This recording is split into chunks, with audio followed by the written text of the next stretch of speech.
So today in this video, this Jeep has tires, it has lights, it's got more lights. This has 5 tires because sometimes one is bad and then you have the other one. I love when the good news coming in on a day-to-day. Already know what's happening, I don't gotta shake the hay. Big moves, big stepper in the right direction. You're gonna leave your camera there? Oh yeah, you could. Oh, Alex, we got diesel in the house. We got a diesel in the house. Not Vin Diesel, but the diesel. The diesel. The diesel, the Ecodiesel. Show us what we got. So we've got one of my customer Jason's Jeeps here today with us, and it's a really nice JL Unlimited Rubicon diesel. He's on 37s, a lift kit that we put together. It's 2-inch Mopar springs, Accutune 2.5 Fox shocks, sector shaft brace from Steer Smarts, Fox steering stabilizer, Steer Smarts track bars, Hellwig rear sway bar, and then the newest addition, which is pretty cool, is a PSC steering system that they don't really sell as a whole kit. I think we're one of the first to put it on a diesel. It's kind of like their adventure kit, but with only all the pieces that would fit on the diesel platform, having the electric power steering pump and everything else that's different on a diesel. But we have an upgraded PSC steering box, their cooler that mounts in front of the radiator, a kit that allows us to kind of overclock the power steering pump with a nice little gauge that makes sure that we're staying safe. And we got the whole kit installed. It works great. But the Jeep steers like it's on smaller than stock tires, and it's super tight and really one of the best, I would say, JLs I've driven, even on 37-inch tires. Well, show us. Yeah, here, come check it out. So if you look really close, you get the first indication that something's a little bit different. If you peek here behind the grille, you can see the cooler there. It's a nice long cylindrical piece, and it just barely fits with everything else the diesel has going on behind the grille. So here we are under the hood of this beast. You don't see much different. The steering box is different, the cooler's different. You see the gauge here for the pump. It's kind of hard to see, but they give you a nice little gauge. And in the install, it kind of makes more sense to keep the gauge installed. But while we're under here, you can kind of see some of the other cool stuff we've done. We did the 6-shooter from Trigger, so he's got a really nice switch panel.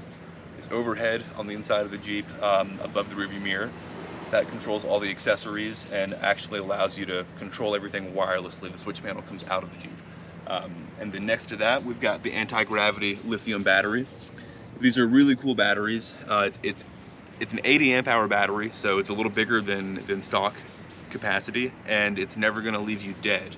It has restart technology. So basically the battery locks itself out below a certain voltage to where you've got a button you press, and you press that button, it unlocks the reserve capacity in the battery and always lets you start the Jeep so that you're never stranded. These are the switches from Trigger. They give you a little sticker booklet as well, where you can label the switches. I guess he hasn't done that yet. But these all work in my hand just like this. That's cool that it comes out. Yeah. I don't think I've ever seen anything Yeah, like that. yeah. It's got 2 batteries in here, so you can turn all the lights on from outside the Jeep or turn on your air compressor from outside the Jeep, whatever you need to use it for. It's really convenient. And yeah, where is his compressor? No, you know what? I think, yeah. There it is.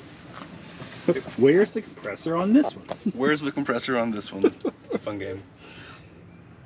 This is actually, I think this is the only one we've put the compressor here on. This was quite a while ago that we did the compressor. I forgot exactly what the reason. I think because the diesel doesn't have many good options. All these Jeeps are a little different under the hood based on the engine configuration that you get. But this is a pretty cool looking setup here. Yeah, I like the setup. I mean, under the hood is always great, but it looks very, very full. Yep. And this is, I think this is actually a little bit better, depending on your setup and how you're going out, because it's just accessible here. Yeah, it's all accessible right here. It's ready to use. You've got your chuck here. He's got his line. He's got the air down kit. Everything's ready to go. Well, what are you gonna tell these people that are watching the video? What should they do if they haven't done this already? Because they listen to you, they don't listen to me. I can say it 1,000 times and no one cares. Take inspiration from a Jeep like this. If you want to have a newer Jeep on big tires and have it look like it's an off-road beast and actually be an off-road beast, but you want something that you can drive 40 miles to work every day, this is great. It actually gets really good mileage being a diesel. It's got a Banks tuner as well. It runs really, really efficient, has a ton of torque, and you can throw anybody in this Jeep and they're gonna have no problem, you know, doing 80 miles an hour on the interstate and keeping things in one lane.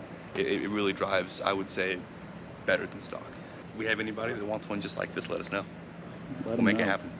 Come by the shop, but you have to subscribe first. Yeah, don't come by the shop if you aren't subscribed, because otherwise we may not be able to help you. Can't help you, sorry. So subscribe, then come by the shop, and we can help you. We'll see what we can do. Love when the good news coming in on a day-to-day. Already know what's happening.